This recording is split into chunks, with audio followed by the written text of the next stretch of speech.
Welcome to the Fit Mind portion of Fit Body, Fit Minds. Tonight's IQ session is all about winning, how to smash those goals. Now, it's not limited to just goals. It could be anything I've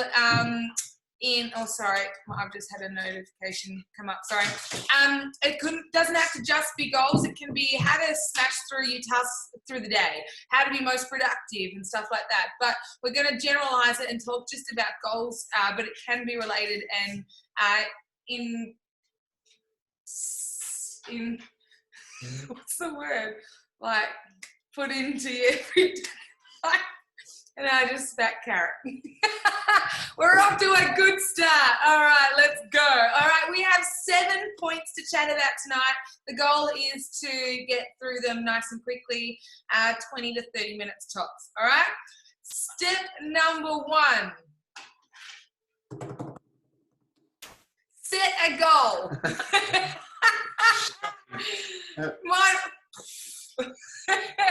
All right, you got to set the goal, set the task, set the mission, because you can't win if you don't know the game you're playing. If you don't know the game that you're playing or how to play it, you can't win. So what is it that you want? You're gonna. No, you're going to. This is still you. You're on a roll. All right, this is the one-man show tonight. All righty, I see how it is. So step 1 is you've actually got to set your list. You got to work out what your goal is. What exactly do you want? Is it just a task that you want to get done for the day, or is it a big, hairy-ass goal? We call it a BHAG goal, big, hairy-ass goal. All right, step number 2. You need a compelling reason. You need a compelling reason that gets you through when the motivation dies, because I can promise you that motivation is not an everlasting thing. It is very short-lived. And if you're relying purely upon motivation, you are going to be quite sad. It's a tearjerker.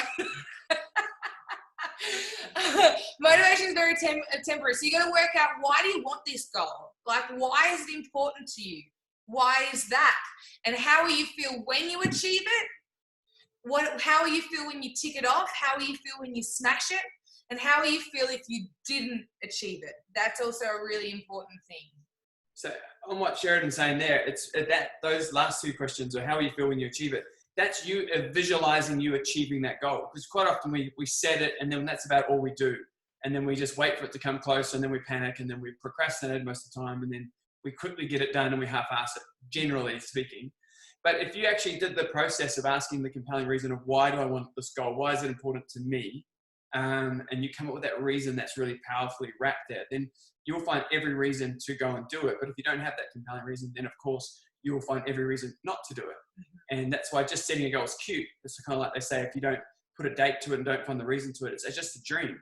But if you put a goal to it, you put a date to it, you can make it real, actually manifest it. So the goal is to create that goal, then find out the reason why, make it really compelling. And to do that, you've just got to ask yourself why over and over and over and over again, because we're in the fitness profession, Sheridan and I, and 98% of the time people come in, they want to lose weight and tone up.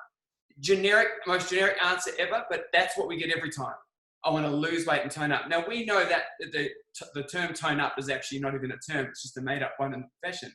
But we know that the lose weight is important to them. The tone up is irrelevant. The lose weight is important. So we have to find out why that is important. Now they usually, I'm generalizing, will come up with a fluffy answer. Oh, I want to feel good. And that's good, but that's not the reason. The reason's not compelling. They're not going to keep coming back to the gym for, I want to feel good. It's not enough to come when it's raining outside. Okay? So the goal is that you look at it from a really deep point of view and you actually have to ask why you want to feel good. And is that important to you? And then when they say yes, you go, cool, on a scale of 1 to 10, how important is it to you? And you keep pulling it apart until you come up with a compelling reason. Generally, we can bring a lot of people to tears if we keep probing when we ask when they want to lose weight, because it's an emotional thing as to why they want to lose weight.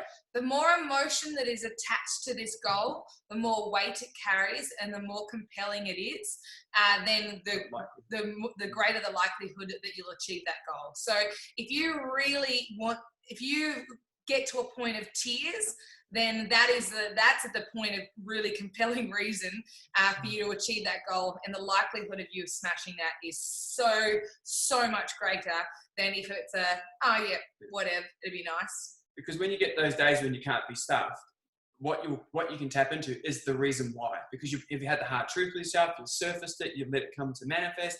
So you know that that's the deep underlying reason. If it's just to feel nice and feel good, then you won't do it when it's a shit day, when the boss is on you, when your wife or your husband's on you, whatever the reason is, you'll find every reason not to carry on with the goal because it doesn't feel good. Because life is hard. So once you've got your why, that's the most important one of all of this stuff I'm going to say tonight. The why is the most important part. Then you've got to visualize yourself achieving it. So if my goal was to lose weight and I said that I want to lose 10 kilos, we go through all that process, we find the underlying reason, then I have to see myself 10 kilos lighter. Because once I can see myself there, I now have an attached goal and I can see it, visually picture myself in that state. And that feeling that I attach to that's going to be good. And, the question is, how will you feel when you achieve it? I will be like 10 kilos lighter. I feel amazing. I feel strong. I feel handsome. Whatever my words are, I choose to wrap it in. Then what happens after that, the exact opposite is, how will you feel if you don't achieve it? Now that switches the emotion from happy to shithouse. So then all my words of negativity come in, and I don't like those two feelings. I prefer the good feelings. So we surface back to the reason why it's important. The reason why we do this is because our bodies and our mind, our brains is always trying to avoid pain and chase pleasure. So we're always trying to avoid pain. So if you bring up the pain that would inflict if you didn't, it's another great driving tool and magnetic force for you to get that goal, because you're realizing why it is that, what would happen if you didn't achieve it and how you would feel. Mm-hmm. So number 1, set a goal. Number 2, can find a compelling reason. Number 3, plan. Planning is the key. Now, part of this is, when do you want to achieve it by? As Matt said before, a goal without a deadline is just a dream. Now, Parkinson's law says a task will take the time it is given. So if you set a goal way out, totally cool, but quite often, like, you'll hear of this all the time, that people will leave something to the very last minute to get something done. They've had an assignment for 6 weeks and they'll wait till 11 p.m. the night before they actually do it. Parkinson's law, a task will take whatever time it is given. So if you give it a short time frame and you have that compelling reason, you've set that goal, the likelihood of that happening is really, really great. And it's kind of like water. If you allow water to flow, it will fill up the space that it's given. It's same with time. However long you give this thing to take place will take up that entire time. So be really specific on how long you give this goal. Of course, you have to be realistic. Like if you said you wanted to lose 10 kilos in 24 hours, look, it is possible, but it would result in amputation. My dogs are going nuts. But so be realistic, but you don't have to, it doesn't have to be too reserved as well in that time frame. Now, part of that planning process is allocating time, writing it in your diary, creating the routine and the habits that you need to achieve this. So we kind of look at it as chunking. So look at the end result and then let's chunk it back. To get to that end goal, what steps need to happen in order for that to happen, for us to have achieved that goal. So for example, if you want to lift 50 kilos on a bench press, and you're currently at 25, let's chunk it back. You'd have to get to 30, then 35, then 40, 45, 50, however it is you want to chunk it. So look at the end result, chunk it down and create action steps and task you to get to that goal. So it's not just here at like 0 to 100, we've got to pass through all the stages on the way. Oh, cool. Yeah. So my cue. When you want to achieve it and you attach that time, I'm going to give you an example of how this worked for me. When I first started studying to be a personal trainer, I really wanted to run these boot camps while I was training to get my skills up pretty much and practice what I was learning, because I was really excited by it all. But the challenge was I didn't have anyone to practice with outside of the college. And I spoke to one of the guys there he was amazing. He was killing it out in the personal training world. And he said, put it in your diary that at the times that you want to train. And at the time, I was happy to train at 5:30 in the morning. I did these sessions because they used to run for an hour because that's what I thought you had to do. So they would run for an hour from 5:30 to 6:30. The challenge was I had nobody, and I put them in the diary like he said to do. I don't know why, but he just said put them in, and they will fill. And so my goal was to have these 3 sessions a week at 5:30 in the morning, Monday, Wednesday, Friday. That was my goal. Had 0 people come Sunday morning, not one person booked in. Sunday afternoon, for some reason, my auntie came around to where I was, and she said, oh, can I help you do that? And I said, awesome. So now I had 1 person. So I was like, oh, cool. So my date that I put in 2 weeks before, it had 0. The date that I finally got to, I had 1. She turned up the next day with 2 people to the first session. So I had 3 on my first day, 6 on the second, 9 on the third day, and I had 12 on the following Monday. I only wanted 12 total, and so I maxed out within an 8 or 7 day period. And all it was because I put it into the diary and set the date, and I had a goal. Even though I didn't know how I was going to get the goal, I still put a date to it that this is when I'm going to have my first session. And it manifested through no control of my own. I did not go out knocking on doors. I did nothing like that. I put it in my diary. That's the power of a date. That's what it does to you. It gives you that, oh my God, this is happening tomorrow. And what I had to do to follow up on that for me was, he said, if no one is in there, you turn up to the session, and then you turn up to the next session, and they will be there as you go through that goal. So the goal was set the date. That's the power in it, which is really cool. So we've got, when do you want to achieve this by? So plan is kind of broken into a couple of different steps. So we've got, when do you want to achieve this by? Then we've got, where do you want to achieve it? Now, is it a place on your body? Is it a physical location? For example, Mr. Popplestone there, he has a goal for his 50th birthday to run a marathon on his 50th birthday. The original plan was to do that on the Gold Coast. However, because of good old COVID, that has been changed. But he had the goal of where? So it was the Gold Coast. So things like that. Now, who is going to help you achieve these goals? Now, find the people to help you and support you. These are like your accountability buddies. Your personal trainer, your friend that will call you out when you need it, your public declaration, whatever it is, you need to find the people that can help you get to this goal, because it's so much easier when you've got people on your side in your team. Yeah, and I'm just going to go back to the story about Dean Popplestone, as he set that goal for the Gold Coast when he turned 49, so a year ago, I'm pretty sure it was, that when he turned 50, that's what he wanted to do. So he set his plan into motion, he started doing it, and he started working towards it. COVID comes in, and that's all no longer available because it's just been taken away, because it was May, I believe it was. Is that right, Dean? June, sorry. So in June, that was meant to happen, but it's no longer a possibility. So what happened now is his goal that he practiced for a whole year has just been taken away from him. So what happens now is he took the matters into his own hand, and he reset his goal. He didn't go, oh, well, I'll wait a year. He goes, no, I'm going to do it on my birthday, but I'm going to do it locally. So he let that goal still stay there. He just doesn't get to go to the Gold Coast for that goal. But what he said he was going to do is he's going to do it anyway, in spite of not being able to go. That is awesome goal setting, because you're not letting the environment or other things affect you achieving that goal. And that was what's so cool about it, is that he just reset it. He didn't let it bog him down and go, oh, wait a year. He goes, all right, how do I change it? How do I still achieve this goal by the time I'm 50?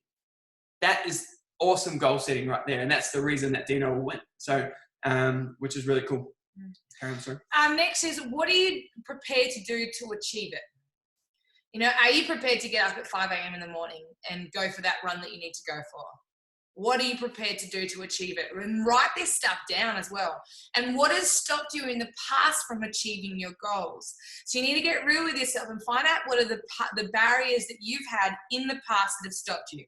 Time, money, people, weather, whatever it might be. So you need to be able to get yourself in a position where you can remove these barriers. So first of all is acknowledging it. And second of all is planning ahead so that you can remove these barriers so that they are no longer a challenge for you. Otherwise, you'll be in the same position that you were in last time when you set, you know, a nice idea of something, or a New Year's resolution, whatever it may have been. So that's planning. Sorry. And a barrier is just a fancy word for excuse. They're just excuses as to why, because your compelling reason is not big enough to get you there. So the things that stopped you in the past is because your reason for actually doing it wasn't strong enough to do it. That's the only reason. So if that compelling reason's set, then those barriers are no longer a barrier. They were a previous barrier because you didn't have a compelling reason. So if you dig deep and really rip it raw, you'll find that reason to actually go through and achieve it. and then those barriers no longer become barriers. But if they are a barrier in your mind, then those conversations have to be had as to why are they still a barrier and how do we overcome them. And that's how those people that Sheridan was talking about help you through that. That's their role, is that this is what's stopping me, this is what's holding me back, and those people will help you go through that. That's the goal of it all, is to have that network and that support group. And with that support group, find the people that won't take your bullshit. Like, find the people that actually scare you a little.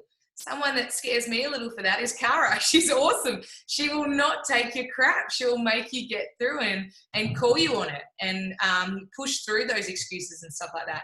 So you need to find the people that will really hold you accountable, even when you don't want to be. And next, point number 4, consistency is key. Always something is the byline to that. Always something. So, for example, we brush our teeth twice a day. We should brush our teeth twice a day. If you don't, you should. Not because it feels good. I know the result of it, it does definitely feel nice, but most of the time, I'm guessing you're going to agree with me, it's a bit of a pain in the ass job to do. You know, you've been asleep on the couch, it's 11, midnight, you got to go to bed. Oh, shit, I haven't brushed my teeth. That doesn't feel good. However, we do it because we know what it gives us in the end. It doesn't feel good in the moment, but because we know what we get in the long run from it, you know, we avoid cavities, we avoid a $1,000 dentist bill, whatever it might be. This is the same thing for your goal. Consistency is the key, because a little bit of something is always better than nothing. Something in the step of the right direction to your goal is always better than not. Not, oh, I'll pick it up tomorrow. Always just doing something, no matter how big or small, taking that step towards, because you're reaffirming to yourself that I'm serious about this. I trust myself. So you're building trust with yourself as well. And we call it swallow the frog, and do the shit you don't want to do, but it is key to your success. And we are what we consistently do. So if you're consistently working towards it, you're consistently following through on the promises you're making to yourself, that's going to move mountains at the other end of this.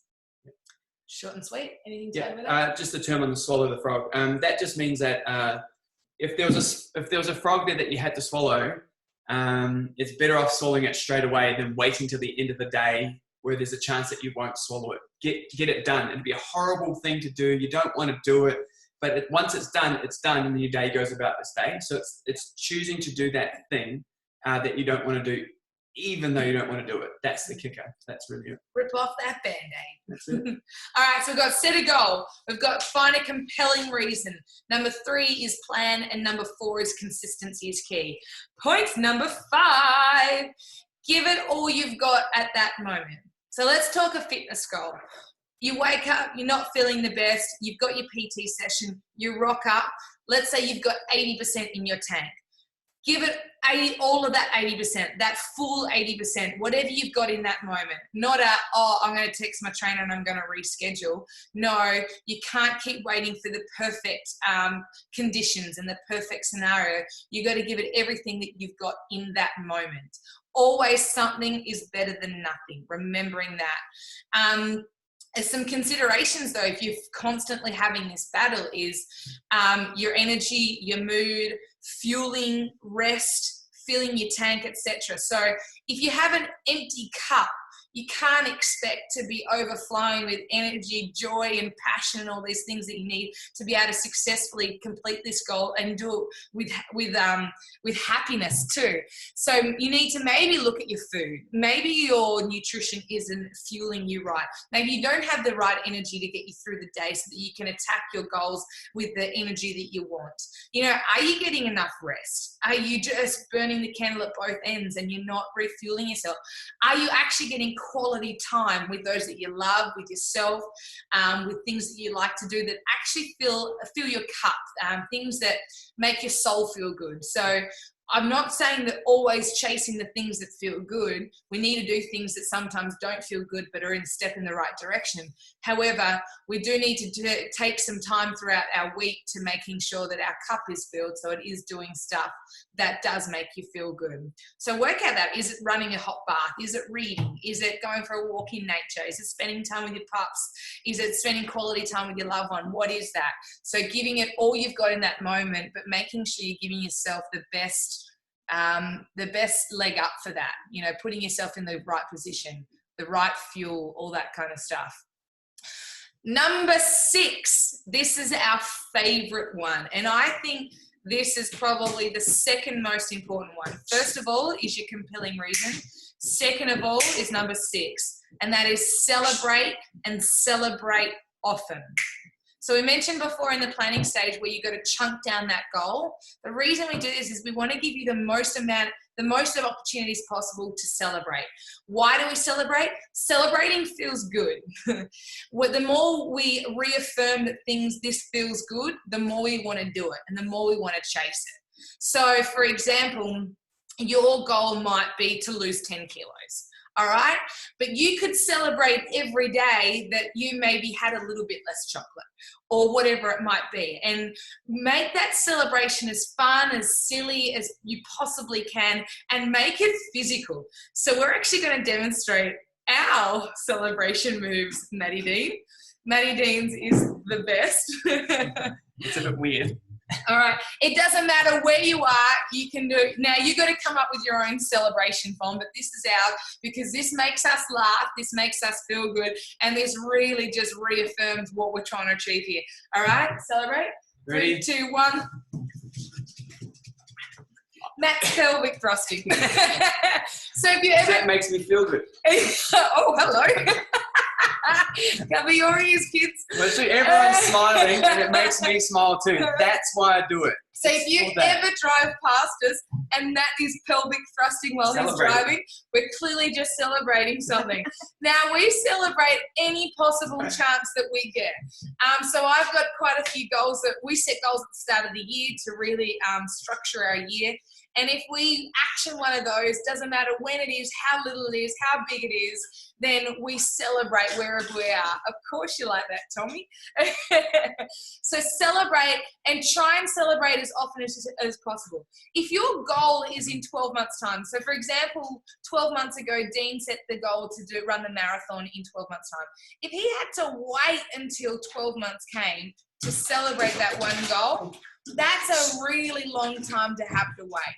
So I'm saying try and work out how to celebrate the actions you're taking towards your goal every day.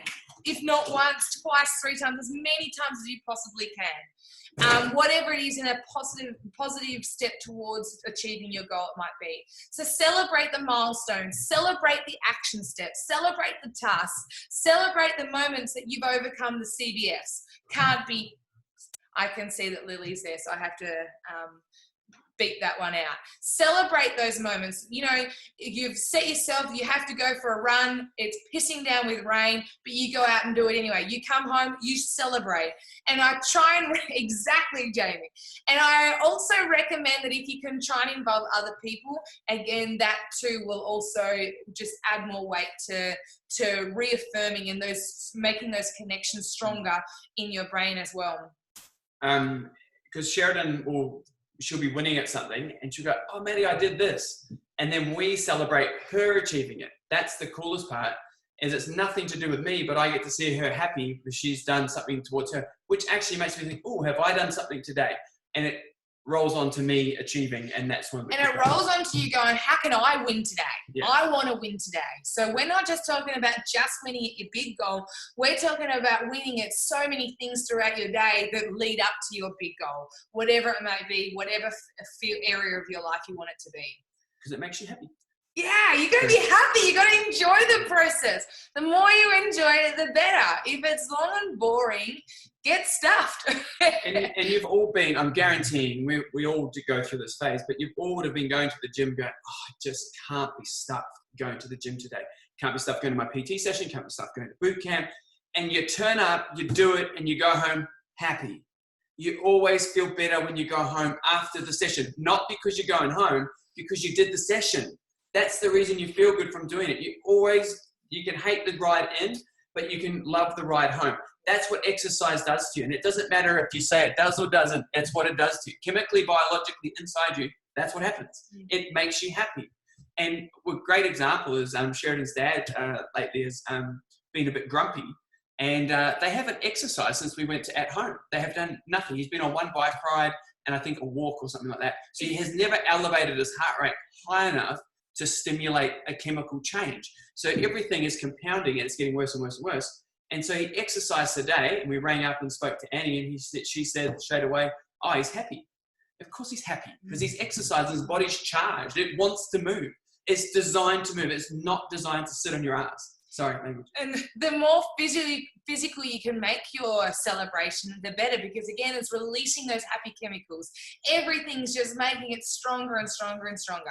So point number 6 is celebrate often, but it's probably number 1 or 2 in importance in these 7 steps. We're at number 6, so we've got one more step to go.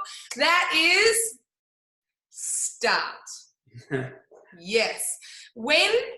Don't wait till Monday. I don't even want you to wait till tomorrow. You have to take immediate action. Starting now is the most important time. As soon as you set that goal, you have to take immediate action.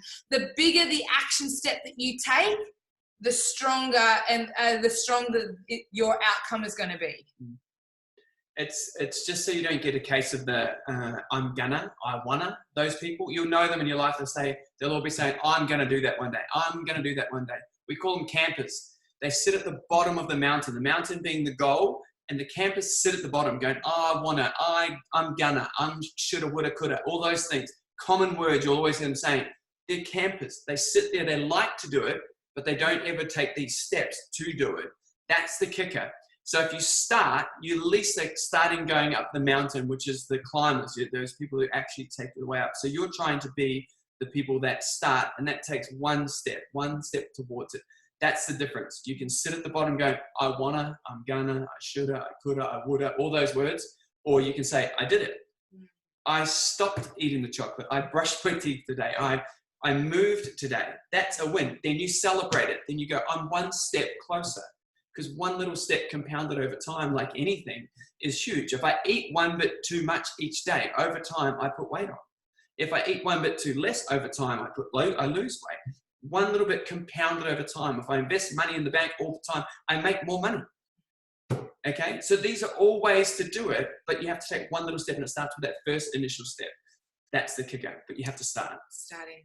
So to wrap up, number 1, you got to set the goal, set the task, set the mission, whatever it might be. Number 2, get a compelling reason and really find out the core of that compelling reason. Like, it's got to almost bring you to tears, if not bring you to tears. If it does, you're on the right track already. Number 3 is plan.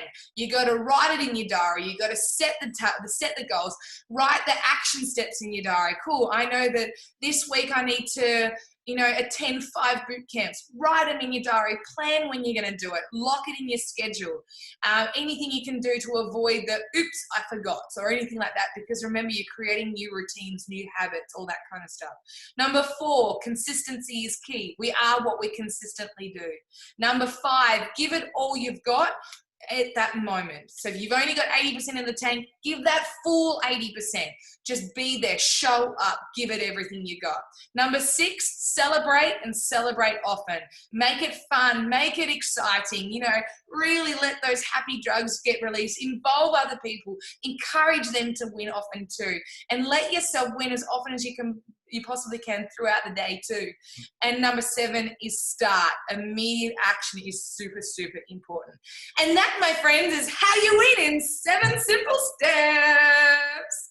Alrighty, that's us done in 30 minutes. Does anybody have any questions? Celebrate. I can celebrate. Yeah. Cover Lily's eyes, please.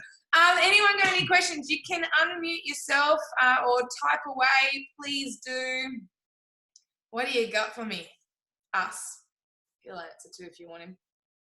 Jamie looks like he's leaning forward.